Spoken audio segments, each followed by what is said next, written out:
그런데 저 8명 그 헌법재판관이 8명이 있지만 제 생각 아무리 제가 생각을 해봐도 윤석열 대통령을 파면시키느냐 아니면 윤석열 대통령을 복귀시키느냐 그 결정은 딱 한 명한테 달려 있어요. 아무리 지금 재판관 8명 있다고 하더라도 제가 봤을 때 나머지 7명의 의미는 확 줄어들고 진짜로 윤석열 대통령에 대해서 파면시킬 것이냐 아니면 윤석열 대통령 다시 돌아와서 나머지 임기를 갖다가 채우든 아니면 뭐 개헌해 가지고 그 임기를 단축하든 그거는 그 뭐 그렇게 하세요라고 결정 지어줄 수 있는 사람은 딱 한 사람이다. 누구겠습니까? 저기 뭐 맨 왼쪽에 있는 재판장 역할을 했던 문영배 재판관이겠습니까? 아니죠.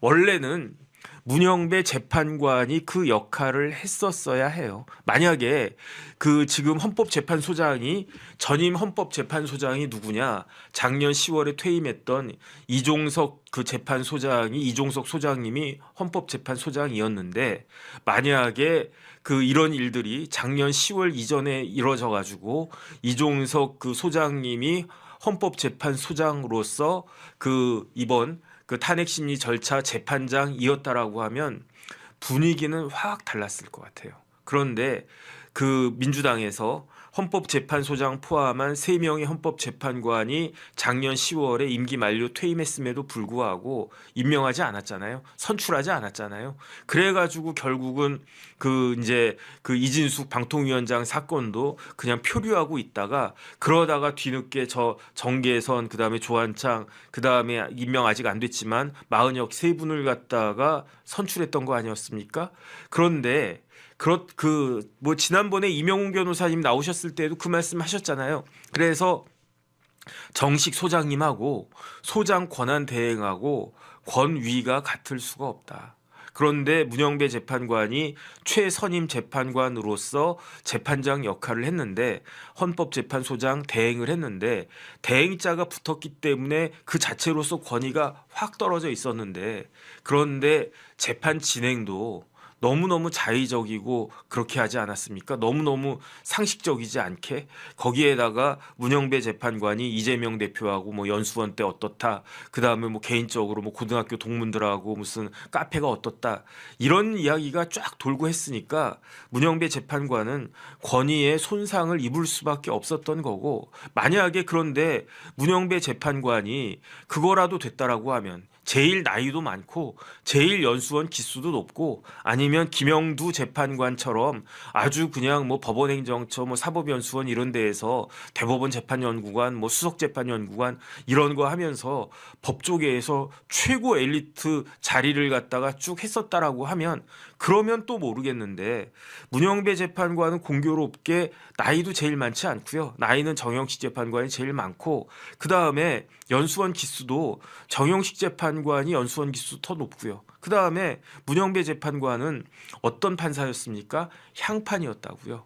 부산하고 경남 지역에서만 근무했던 향판이니까 이래저래 지금 헌법재판소에서 재판관들 사이에서 아유 그 뭐야 문영배 재판관이 재판장이니까 우리가 웬만하면 따라줘야지 이런 입장이 있지가 않다고요. 그렇다라고 하면 현실적으로 누가 키맨인가? 그 사람이 바로 정영식 재판관입니다. 정영식 재판관 좀 띄워봐 주세요. 정영식 재판관이 나이가 제일 많아요. 그 나이가 61년생인가 그렇거든요. 61년생이면은 80학번이야. 그러니까 제가 몇 학번인지는 정확하게 파악이 안 되는데 재수 안 했으면 80학번이고요. 재수했으면 81학번이거든요. 그런데 서울대 법대를 85년도에 졸업을 한 것만 나와 있어요. 그 다음에 그러니까 재수했으면은 81학번이고 재수 안 했으면은 80학번인데 그런데 옛날에는 그렇게 뭐 5학년 다니고 그러진 않았으니까 재수하셨을 수도 있겠다. 근데 그것까지는 제가 확인을 못 했는데 그런데 중요한 건 뭐냐면은 문영배 재판관은 83학번이잖아요. 그러니까 나이로만 따져도 3살이나 어리고 그다음에 연수원 기수도 정영식 재판관 17기, 문영배 재판관 18기. 그러니까 일단은 뭐 그 나이나 연수원 기수나 그다음에 그 판사로서의 커리어나 여러 부분에 있어서 문영배 재판관이 밀릴 수밖에 없단 말이죠. 그다음에 더 중요한 건 뭐냐면은 재판장도 중요하지만 재판장만큼은 아니지만 굉장히 또 중요한 자리가 어떤 자리입니까? 그게 주심이란 말이에요. 그래서 주심은 재판장 빼고 이렇게 쭈루룩 돌려가지고 휙 돌려가지고 그냥 뭐 이렇게 뭐죠? 이렇게 뭐 돌리세요. 뭐 옛날 복권하듯이 쏘세요. 해서 팍 꽂혔는데 그 주심을 누가 맡았습니까? 주심을 맡은 사람이 정영식 재판관이잖아요. 그러니까 이런저런 책임지고 주심이라고 하는 거는 이 사건을 당신 책임으로 다 하시오. 나머지 재판관들도 다 뭐 고민하고 그러지만 뭐 사안 정리하고 뭐 이것저것 재판 진행하는 데 있어서 재판장이 재판을 잘 진행하게끔 그 실질적인 역할을 하는 사람이 그게 주심인 거고, 그다음에 합의부 같은 데서는요 뭐 재판장이 사실은 뭐 어떤 재판장 같은 경우는 기록도 그냥 대강 보고 재판 진행만 해요. 그다음에 이제 기록 꼼꼼히 보고 뭐 이런 주장 정리하고 법리 같은 거 이렇게 판례 찾아보고 이런 것들은 주심이 한단 말이죠. 그러니까 주심이라고 하는 자리가 굉장히 중요한데 그 주심을 누가 했느냐? 재판장보다 여러모로 선배이고 여러모로 더 권위가 있는 사람이 주심을 맡았으니까, 그러니까 재판 진행은 문영배 재판장이 했다고 하더라도, 심리는 문영배 재판장이 했다고 하더라도 결론 내리는 데 있어서는 실질적으로 가장 큰 영향을 미칠 사람은 누구다? 정영식 재판관일 수밖에 없는 거예요. 왜 그런가? 뭐 이것저것 이렇게 법리 같은 거 따지고 뭐 이것저것 한 것도 그것도 그렇지만 이게 평결하는 절차가 이런 식이잖아요. 그러니까 대법원 같은 경우에는 맨 마지막에 선임된 대법관부터 쭈루룩 올라오는 거예요. 그래가지고 지난번에 이재명 대표 경기도지사 그 공직선거법 위반 허위사실 공표죄 그 사건 때에도 맨 마지막에 있는 그 대법관부터 나는 유죄다, 나는 무죄다 이렇게 핑퐁처럼 이렇게 막 올라오다가 결국은 딱 2명이 남았는데 그 2사람이 누구였습니까? 권순일. 그다음에 다음 사람이 누구였습니까? 김명수 대법원장보다 권순일 대법관이 훨씬 더 선배였음에도 불구하고, 그럼에도 불구하고 대법원장은 김명수 대법원장이었으니까 김명수 대법원장이 맨 마지막에 그 투표했잖아요. 그다음에 그 권순일 대법관이 최고 선임 대법관이었으니까 맨 마지막에 그걸 갖다가 했는데 숫자가 똑같았었어요. 숫자가 똑같아가지고 17대5, 12명이었는데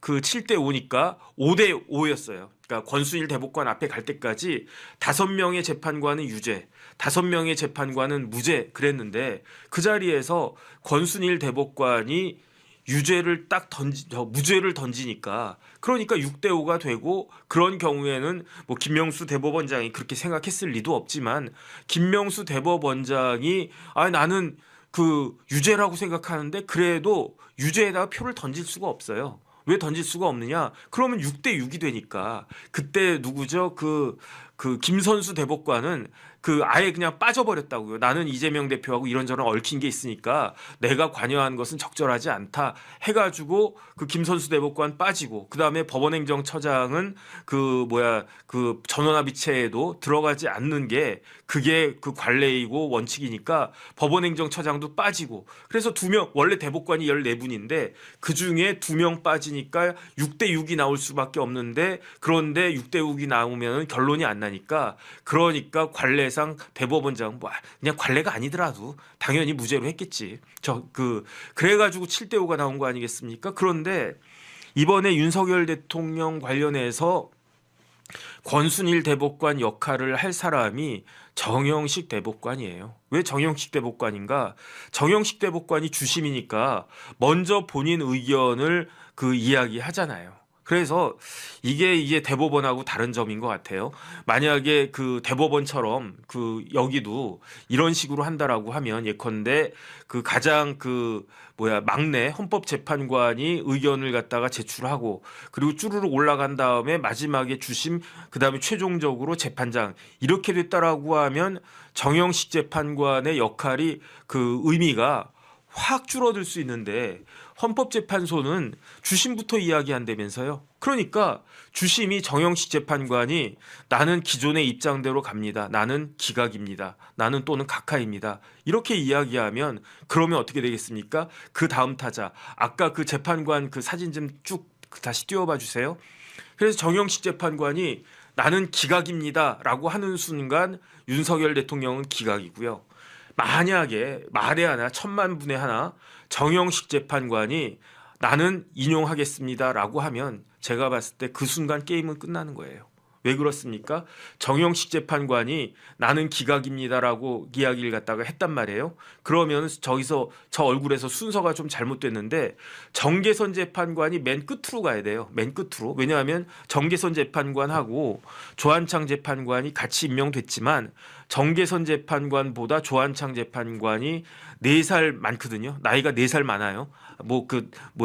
빠른 육구라고 했으니까 그것까지 생각하면 5살 많은 거고 나이 많은 사람이 장땡이거든 저런 데에서. 그러니까 가장 맨 꼴찌 헌법재판관은 정계선이란 말이죠. 그러면 정영식이 나는 기각이다. 그러면 정계선 재판관이 그러면 저도 기각할래요. 이러겠습니까? 정계선 재판관 곧 죽어도 나는 그 인용입니다. 그럼 1대1이 되는 거예요. 그 다음에 표를 던지는 사람이 누구냐? 그 사람이 바로 조한창 재판관이거든요. 조한창 재판관이 그러면 난 정영식 재판관님 따라서 나도 기각입니다. 그러면 그 다음으로 나온 사람이 누굽니까? 김복형 재판관. 김복형 재판관이 나이나 연수원 기수나 조한창 재판관보다는 어리지만 하지만 조한창 재판관보다 헌법재판관으로 임명된 시기는 더 빠르기 때문에 그러니까 김복형 재판관이 되는 거예요. 그러면 김복형 재판관도 형식이 오빠도 기각이라고 하고 한창희 오빠도 기각이라고 했으니까 저도 기각할래요 라고 이야기하는 순간 게임은 끝나는 거예요. 그러면 3대1 되지 않습니까? 그럼 나머지 저 윗칸에 계신 분들 문영배, 이미선, 김영두, 정정미 저 윗칸에 계신 재판관들이 나는 인용이야. 나도 인용이야. 나도 인용이야. 나도 인용할래. 그래봤자 어떻게 된다? 5대3이 된다. 그러니까 정영식 재판관이 저기서 키맨일 수밖에 없는 거예요. 근데 생각을 바꿔서 생각을 갖다 해봅시다.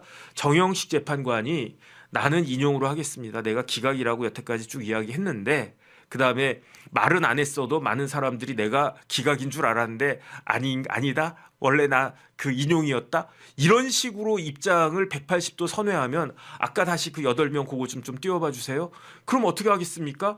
정계선 재판관은 당연히 인용이라고 그랬죠. 그럼 2대0이 되는 거예요. 그러면은 조한창 재판관 고민할 수밖에 없어요.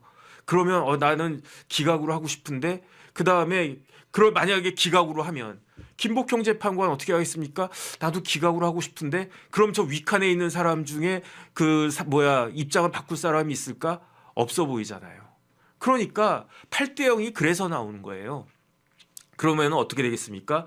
정영식 재판관이 인용이다 딱 그렇게 하면 그러면 나머지 재판관들이 저 위에 계신 네 분하고 정계선 재판관이 우르르 이야기하면서 조한창 재판관을 막 설득하는 거 아니겠습니까? 박근혜 전 대통령 때랑 똑같은 일이 벌어지는 거죠. 그러니까 제 개인적인 생각, 제 뇌피셜이에요. 틀릴 수도 있어요. 하지만 정영식 재판관이 인용이라고 하는 순간 인용인 거고 정영식 재판관이 기각이라고 하는 순간 기각이 될 것이다. 그러니까 지금 헌법재판관 8명 있다고 하더라도 실질적으로 한 사람의 손에 내 손 안에 있소이다 이거예요. 윤석열 대통령의 운명은 더 데스티니 오브 프레지던트는 윤석열 대통령의 영어로는 식살은 이게 이제 그 베토벤의 운명 교향곡이 식살이 아니겠습니까? 그거는 누구한테 있다? 정영식 재판관 손아귀에 있는 거예요, 지금. 정영식 재판관이 예컨대 정영식 재판관이 기각입니다 했는데 조한창 재판관이 나 마음 바뀌었어. 나는 인용할래. 이렇게 할 수 있겠습니까? 그다음에 그 김복형 재판관이 오빠 둘이 나 다 기각할래 했는데 오빠들 나는 생각 바뀌었어. 나는 인용할래. 이럴 수 있겠습니까? 그러니까 저는 제일 중요한 사람이 정영식 재판관이고 정영식 재판관이 나이도 제일 많고 그다음에 연수원 기수도 제일 빠르고 그다음에 객관적으로 봤을 때 판사 커리어는요 김영두 재판관이 제일 좋아요. 제 눈에는 그렇게 보입니다. 하지만 그 누구야 정영식 재판관님도 어디 빠지지 않는 내노라한 그런 커리어를 가지고 있고 거기에다가 주심이고 그렇기 때문에 주심인 정영식 재판관, 최고 선배 정영식 재판관 저기서 다 서울법대네. 이미선 재판관만 부산대 법대고요. 나머지 다 서울법대네. 그러니까 정영식 재판관이 사석에서는 뭐 이종석 재판장 저 소장님 계실 때야 뭐 그때야 뭐 좀 그 깨갱했겠지만 이종석 재판관 물러난 다음에 사석에서는 내가 제일 선배고 뭐 문영배 재판관이 자기가 소장도 아닌데 아 그래도 제가 최선임이니까 나 소장 노릇할래 이러진 못했을 거 아니에요. 그러면은 문영배 재판관이 헌법재판 소장도 아니니까 선배님 그랬겠지. 이런 일이 터지기 전까지 계엄이 터지기 전까지는요. 문영배, 이미선, 김영두, 뭐 정정미 이런 재판관들도 심지어 그때는 정계선 재판관 없을 때니까 김복형 재판관 이 6명이 다 우리 저기 정영식 재판관님이 뭐 최고고 우리 정영식 재판관님이 최고 오빠고 최고 형님이고 그 다음에 회식합시다 그러면은 좌장에 누가 앉겠습니까? 김문영배 재판관이 내가 제일 먼저 최선임인데 내가 제일 먼저 임명됐는데 가운데 자리 내 자리인데 그러겠습니까?